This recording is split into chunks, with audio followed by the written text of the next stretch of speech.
Welcome to this week's video. As you know, we didn't do a video last weekend because racing at Bristol on Wednesday, it pretty much eliminated any time we would have to shoot a video. So we'll back up a couple weeks and talk about the season finale at Bowman Gray Stadium. It was the 150 lapper. I've won that race a couple times. I always like the bigger races. When I say bigger, the 199, the 150, and the 200 at the beginning of the year.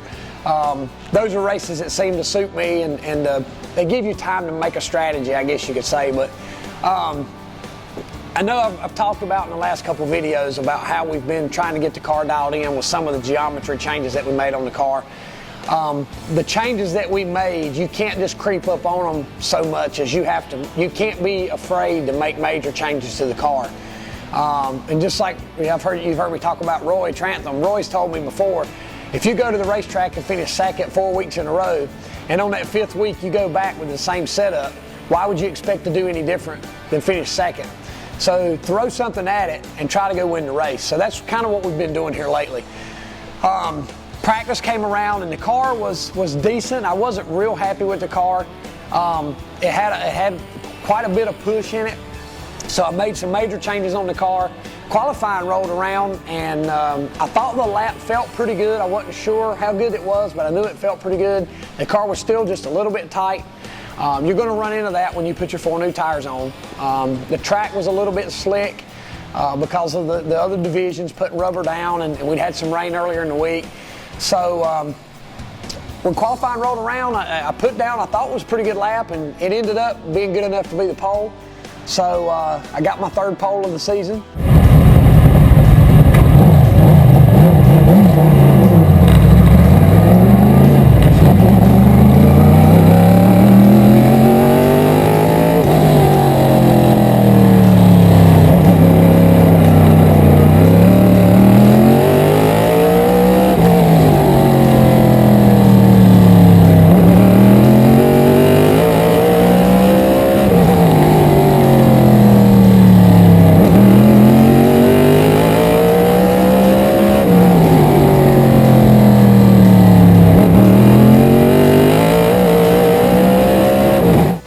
For the race, I was a little bit wishy-washy about what kind of changes to make.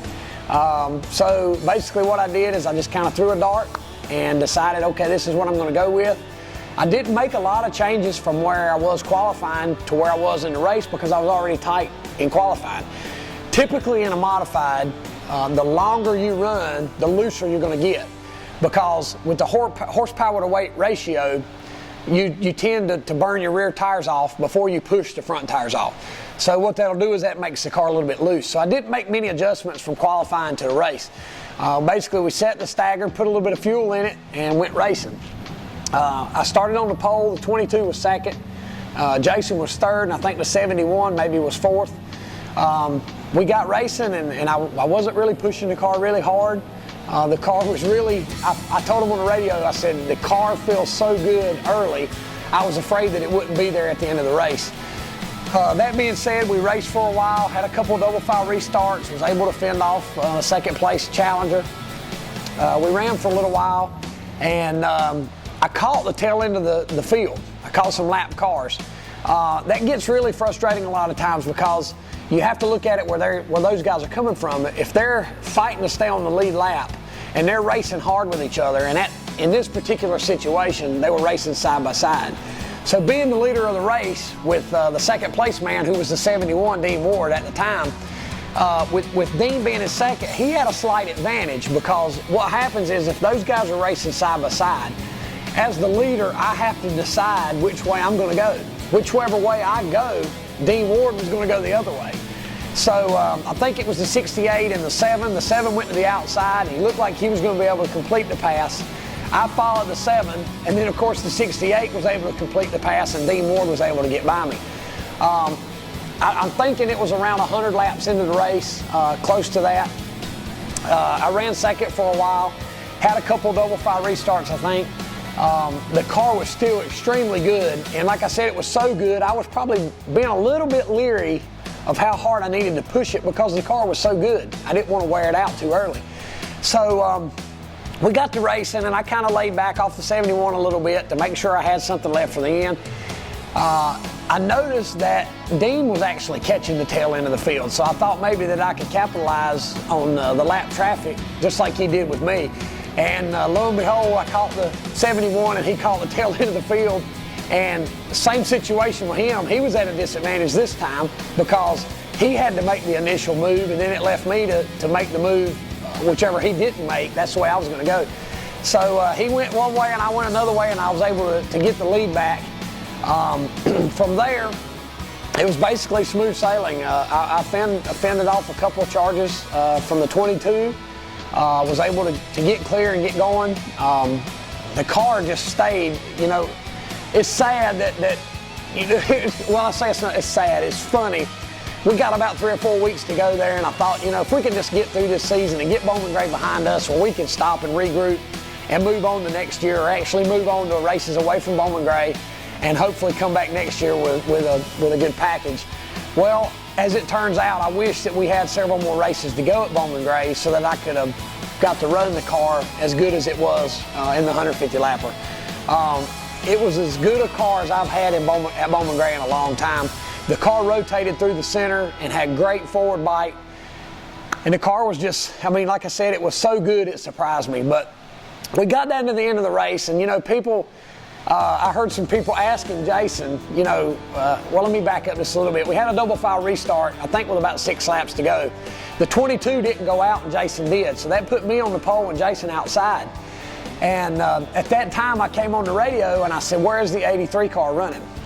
Jason had to beat Tim, I think, by 13 positions. So when they came back on the radio and let me know that the 83 was, I think, 7th or 8th, you know, that made up my mind that I was going to go ahead and win the race, because now that I've said that, I'll back up and say that I heard several people ask Jason, why didn't Burt let you in front of him? Well, I told Jason during the week, I said, Jason, here's the deal. Not as teammates, not as anything like that, but as brothers. If you need a position to beat the 83, I'm going to give it to you. And I think anybody that's any other brothers or any other family members would do the same thing. You know, I said all along that I was not going to get involved with what happened with the 83 car. And I still stand true to that. You know, I wasn't going to do anything to affect the 83 intentionally. But if it means giving Jason a spot on the racetrack where he can win the championship, then I was going to do it. So when they told me, I told Jason earlier that week, I told him what the scenario would be. I said, if you need the spot to win the championship, you can have it. If you need the spot and it's not going to, you know, affect the outcome of the championship, I'm not giving it to you. So Jason was okay with that. We laughed about it after the race, and I actually went on to win the race. So it was nice that we won the first race of the year. We won the last race of the year. The in between was but it was still a season that I'd like to put behind me at Bowman Gray, with the 50-point deduction with the wheels and all the crap that went on with that. I was really happy to see Jason have probably one of his best years that he's ever had over there. He came home second in the points. Congratulations to Tim on his ninth championship. I mean, you know, it's that's a feat that's going to be hard to beat.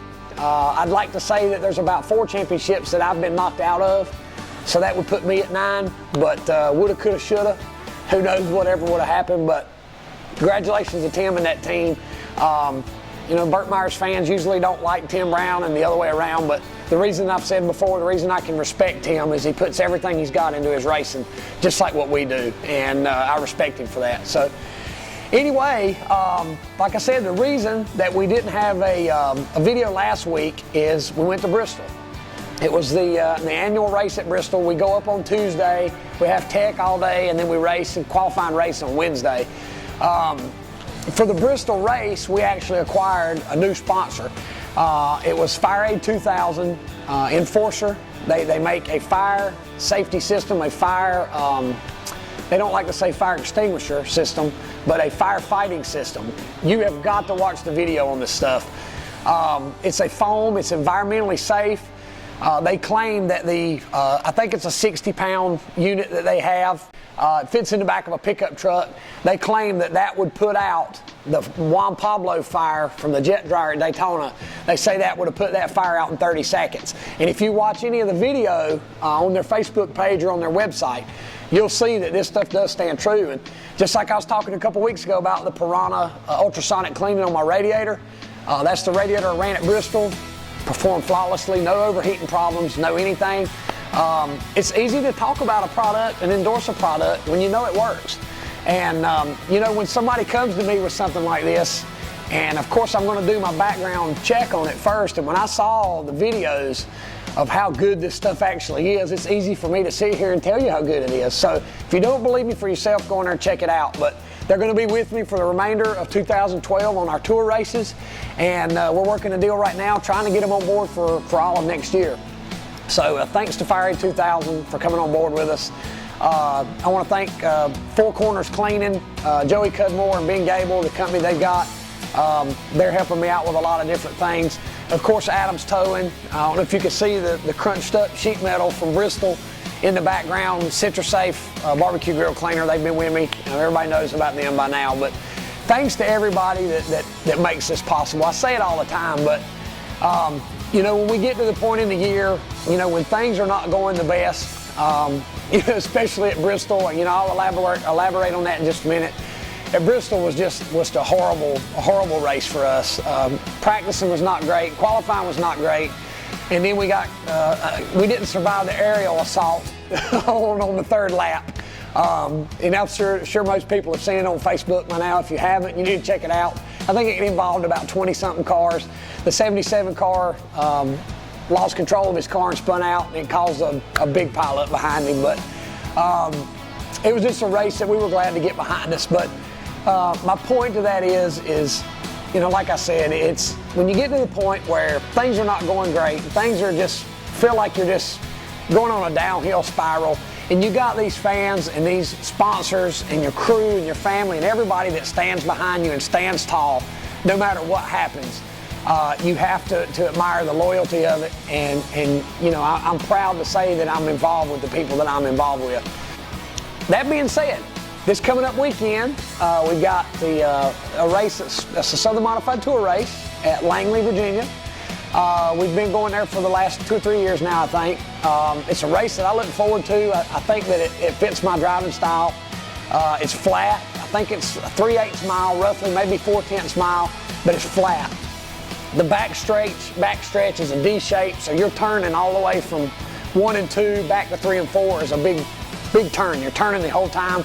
And with the flat configuration of the racetrack, I don't know why I've always run good there. I always like going there. So we'll go up on Friday, and we'll go up and spend a night and go race on Saturday. On the following Monday, on Labor Day, we'll be at I think it's the Monster Tour Day Madness. I'm sure they'll correct me if I'm saying that wrong, but I think I got it right this time. We're leading the points in that. Jonathan and Jason, and we're all right there together. So, you know, of course, everybody knows how much I enjoy going to Ace. We'll take old Bessie, the stadium car, and see if we can't get us a victory or two up there. If we can't, maybe it'll be like last time, and I'll win one and Jason will win one. That'll be just fine with me. But thanks to everybody that came out. It was a great autograph session at Bristol. Saw a lot of fans from out of town that made the trip to Bristol that don't usually get to come to our tour races and don't get to come to Bowman Gray. So thanks everybody for coming out to that. Like I said, we got Langley this weekend. It's a pretty good haul. So if you're from this area and you want to see us race and your Bowman Gray's done and you're looking for somewhere to go, Ace on Labor Day Monday is where we'll be. So come out and see us. I want to go ahead and plug Thompson International Speedway. A lot of my New England fans that always send out the shout outs and everything, saying how much they enjoy seeing the crew from the Dirty South. We'll be at Thompson the next weekend. I think it's the 7th, 8th, and 9th weekend. We'll be qualifying and practicing on Saturday, racing on Sunday. John Hoenig and the family at Thompson International Speedway does a phenomenal job of helping us get up there and making it possible for us to come run that race. It takes us roughly 14 hours to make that pull to Thompson. And you know, it's hard to sit here and say that it's worth the 14-hour drives, but I think it is. I really do. We enjoy the racetrack, we enjoy the facility, and we just enjoy going up there and racing, you know, especially in the 50-lap showdown race with the Northern guys. I got a lot of buddies in the Northern field that I like to race with. So I do want to say this too, I just remembered this. If you're looking for somebody to vote for in the Northern Modified Tour, go ahead and put your vote in for Ryan Preece. I know there was some controversy with me and Ryan, and I hope I cleared it all up when he came down to run the tour race. But go on and put your vote in for Ryan Preece. He's a heck of a good guy. He's a good friend of mine. So that being said, I want to wrap up the video. Come up to Langley if you get a chance. If not, come to Ace and see us. We'll be there. Thanks.